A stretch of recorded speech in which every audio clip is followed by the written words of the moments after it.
मैं अमित मदेशिया। आज का विषय बहुत गंभीर है क्योंकि विषय ही है एडिक्शन का। और जब भी एडिक्शन की बात होती है विषय थोड़ा गंभीर हो जाता है। और इस गंभीर विषय पे बात करें तो आजकल के 10 साल 12 साल के बच्चे इस एडिक्शन में फंस चुके हैं। वैसे तो जब भी एडिक्शन की बात होती है सोसाइटी के लोग और समाज के लोग इन सब चीज़ों पे ध्यान नहीं देते। अगर मेरे वीडियो पे आप ध्यान देंगे तो आपको समझ में आएगा कि कैसे आजकल के 10 साल 12 साल के बच्चों की जीवन किसी एडिक्शन के चंगुल में फंसने के लिए तैयार बैठी हुई है। बहुत सारी ऐसी कंपनियां, बहुत सारी ऐसी सिस्टम निकल चुकी है मार्केट में जो हमारे सोसाइटी के लोगों को, हमारे बच्चों को बीमार करने के लिए काफ़ी है। आज से कई साल पहले जब मैं छोटा था तो मैं टाइम पे सोता, सुबह टाइम पे उठता। मेरे माँ पापा भी बहुत अवेयर थे मुझे लेकर।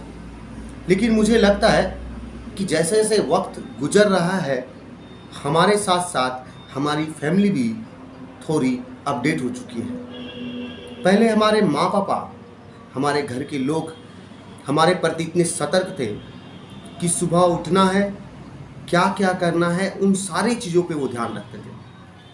हम पढ़ाई कर रहे हैं कि नहीं, कितना देर हम क्या कर रहे हैं, उन सब चीज़ों पे ध्यान रखते थे।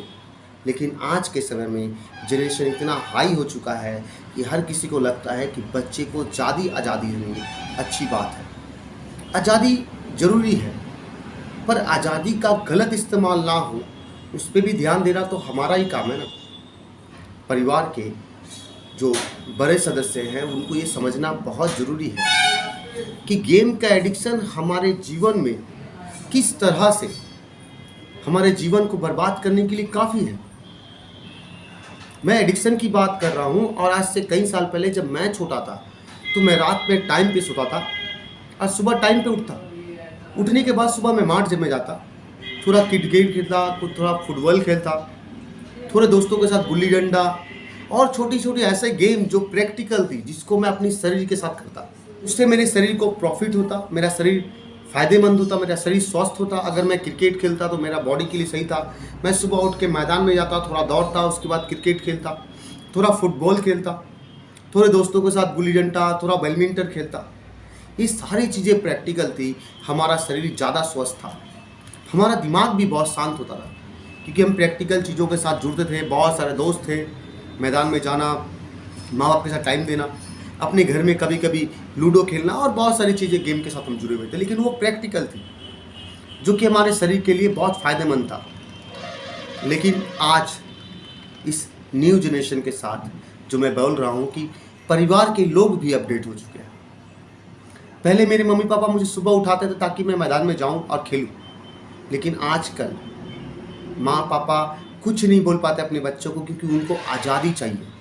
और हर परिवार के लोगों को ये लगता है कि बच्चों को आज़ादी देना अच्छी बात है। मुझे भी लगता है देनी चाहिए, पर सोने का एक टाइम होता है, सुबह उठने का भी एक टाइम होता है। वो सारी चीज़ें ख़त्म हो चुकी हैं।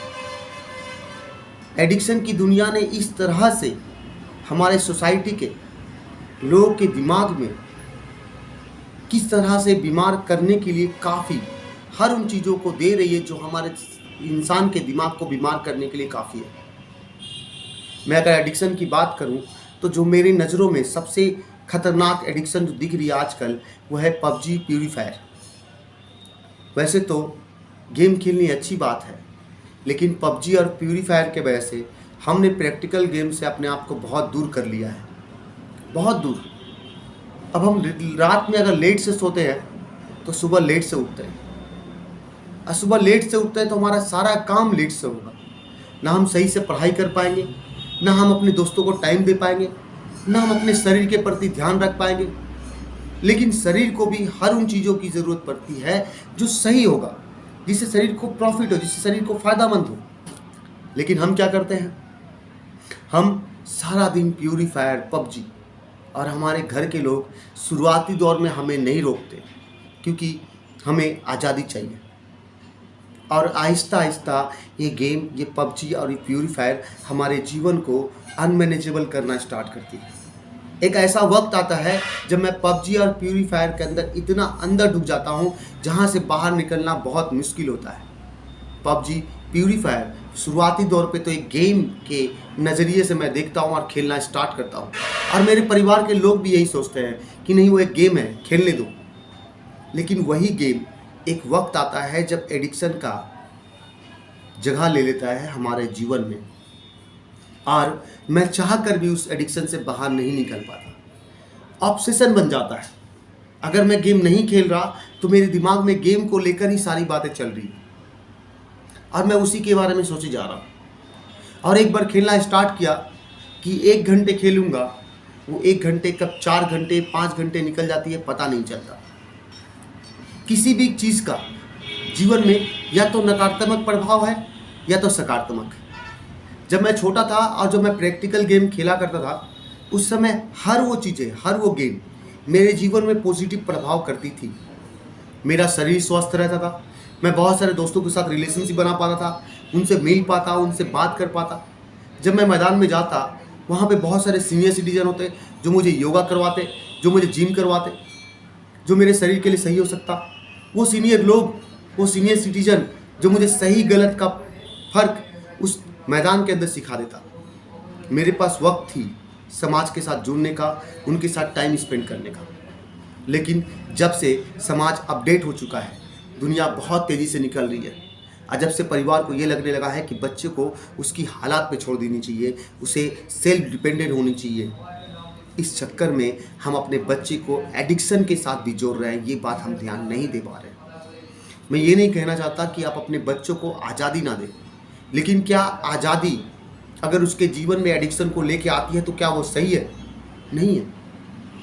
पहले तो जब हम गेम खेलते थे हमारी जीवन बेहतर होती थी, हमारी शरीर बेहतर होती थी, हमारे सोचने का नज़रिया बेहतर होता था। लेकिन आज जिस तरह से गेम एक एडिक्शन का जगह ले चुका है, जहाँ से ना हमारा शरीर बेहतर होता है, हमारा दिमाग भी किसी एक चीज़ के ऊपर जुड़ा होता है, इतनी फोकस कर चुका होता है कि वो दिमाग बीमार हो चुका, उस दिमाग को भी हैबिट्स हो चुकी होती है उस गेम की। अगर उस गेम को ना खेले तो दिमाग परेशान हो जाएगा, क्योंकि उसको वो गेम चाहिए। इससे पबजी फ्री फायर खेलने के वजह से हमारा आँख भी खराब होती है, हमारा परिवार के साथ दोस्ती रिलेशनशिप भी ख़त्म होता है, क्योंकि ज़्यादा टाइम हम उनको नहीं दे पाते। कोई भी फायदा नहीं है। पबजी फ्री फायर इतनी खतरनाक एडिक्शन है जो हमें समाज से दूर करती है, परिवार से दूर करती है, दोस्तों से दूर करती है, खुद के साथ जो एक रिश्ता होता है उससे भी दूर कर देती है। लेकिन इन सब चीज़ों के प्रति हमारे अंदर कोई अवेयरनेस नहीं है, हमारे परिवार के अंदर कोई अवेयरनेस नहीं है। आज इस वीडियो को देखने के बाद आप इस वीडियो को शेयर नहीं कीजिएगा, लेकिन इस वीडियो को शेयर करना इसलिए ज़रूरी है क्योंकि एडिक्शन समाज में एक बहुत खतरनाक जगह ले चुकी है, और आने वाला फ्यूचर हमारे समाज के नए जनरेशन को बर्बाद करने के लिए काफ़ी है। मैं इसी चीज़ पे काम करता हूँ, लगा रहता हूँ, 7 साल से इसी चीज़ पे काम की जा रहा हूँ, ताकि लोगों के अंदर अवेयरनेस बढ़े और लोग पबजी को अवॉइड करें, फ्री फायर को अवॉइड करें। आज से 20 साल पहले ना फ्री फायर था ना पबजी था। आज से 20 साल पहले एक मैदान थी, फुटबॉल का एक बॉल था, कैरम था, गुल्ली डंडा थी, हाथ में बैडमिंटन था, फूल बिकती थी बाजार में, हम खरीद के लाते, खेलते, कित खेलते, बहुत सारी छोटी छोटी गेम खेलते जो मार्केट में अवेलेबल थी। लेकिन आज के डेट में एक अच्छा स्मार्टफोन अवेलेबल है, उस स्मार्टफोन में 8 GB रैम अवेलेबल है, जिससे एक अच्छा गेम खेल सकते हो। और उसी चीज़ को लाकर हम अपने जीवन में गेम के साथ जुड़ते हैं। हम गेम खेलते खेलते कब हम एडिक्शन से जुड़ जाते हैं हमें पता नहीं चलता। हर व्यक्ति को वही लगता है कि जो उसके साथ हुआ है वो मेरे साथ नहीं होगा, लेकिन ऐसा नहीं हो सकता। जो उसके साथ हुआ है वही मेरे साथ भी होगा। अगर कोई व्यक्ति गेम के वजह से एडिक्ट बना है तो इसका मतलब वो भी एडिक्ट बना है, मैं भी बनूंगा। मैं कोई अलग नहीं हूँ, मेरा शरीर, मेरा दिमाग किसी अलग सिस्टम से नहीं बनाया गया। मेरा भी दिमाग ठीक उसी नियम से बनाया गया जो अगले के दिमाग को बनाया गया था। हमने बहुत सारे वीडियोस देखे हैं यूट्यूब पे, फेसबुक पे, जिसमें साफ सुथरी तौर पे दिखाया था कि कैसे एक बच्चा एडिक्शन से जुड़ने के बाद मेंटल परिस्थिति पे, ऑब्सेशन में जाकर, हेलोजिनेट होकर वो क्या करता है, मोबाइल में, हाथ में मोबाइल नहीं है लेकिन गेम खेल रहा होता है, मार बहुत सारी हरकतें, ऐसा हरकतें कर रहा होता है जिसे देखकर हमें बहुत डर लगता है, लेकिन अवेयरनेस पैदा नहीं होती। अवेयर नहीं होते कि क्या ये जो उस बच्चे के साथ हुआ, क्या ये मेरे साथ भी हो सकता है, ये मेरे बच्चे के साथ भी हो सकता है, या हमारे आसपास के घर के उन बच्चों के साथ भी हो सकता है जो उसके साथ हुआ। लेकिन गेम पबजी, प्यूरी फायर को हमने मजाक में ले लिया है। हमें लगता है कि न्यू जनरेशन के पास ये होनी बहुत ज़रूरी है, लेकिन न्यू जनरेशन को इस्तेमाल करने की वो सारी बड़ी कंपनियां, जिसको पबजी ने बनाया, जिसको प्यूरी फायर ने बनाया, ये सब वो स्मार्ट, वो महान व्यक्ति थे जिनको पता था कि एक बार अगर कोई बच्चा एडिक्शन के साथ जुड़ जाए तो वो उसे नहीं निकल पाएगा, और उसी का इस्तेमाल करके हम बहुत पैसे कमा पाएंगे, और पैसे कमा भी रहे हैं। लेकिन हमारे अंदर थोड़ी सी भी अवेयरनेस नहीं है। मैं इस वीडियो को ज़्यादा लंबा नहीं करूँगा, लेकिन मैं इतना कहना चाहूँगा कि पबजी और प्यूरी फायर से जितना दूर रहा जाए उतना अच्छा है। और सरकार से विनती करूँगा कि पबजी और प्यूरी फायर से कंपनीज़ को बंद की जाए, क्योंकि आज से कई साल पहले ये नहीं था तो एडिक्शन में नहीं थी, ये आज है मार्केट में, इसलिए एडिक्शन है, इसलिए लोग सतर्क नहीं हो पा रहे, इसलिए लोग इससे जुड़ रहे हैं। जब समाज में कोई बिकेगा ही नहीं तो कोई खरीदेगा क्यों? कुछ लोग कहते हैं बिकने से क्या फ़र्क पड़ता है, खरीदने वाले के ऊपर है। लेकिन जब कुछ दिखता है सर, तो इंसान का नेचर है कि उसके प्रति लालच, लोभ, वो हमें उसकी तरफ खींचे लेके चली जाती है। हम भी चाहते हैं कुछ नया करें, कुछ डिफरेंट करें। इस नए और डिफरेंट के चक्कर में हम किसी एक ऐसी चीज़ से जुड़ जाते हैं जो हमारे जीवन को अनमैनेजेबल करने के लिए काफ़ी है, हमारे समाज के, सोसाइटी के बच्चों को बर्बाद करने के लिए काफ़ी है। आपको सोचने की ज़रूरत है कि इस वीडियो को शेयर करने की ज़रूरत है या नहीं। मुझे लगता है इस वीडियो को शेयर करने की ज़रूरत है, और आपको शेयर करनी भी चाहिए। इसलिए अवेयरनेस फैलाए समाज में, इस वीडियो को शेयर करें ताकि ज़्यादा से ज़्यादा लोग अवेयर हो, समाज बढ़े, और ये ज़रूरी है। मैं कृतज्ञ हूँ, आप मेरे वीडियो को शेयर करें, सब्सक्राइब करें, बेल आइकन जरूर दबाएं ताकि मेरा वीडियो नेक्स्ट जब आए तो आप तक पहुँच पाए। मैं कृतज्ञ हूँ। Thank you.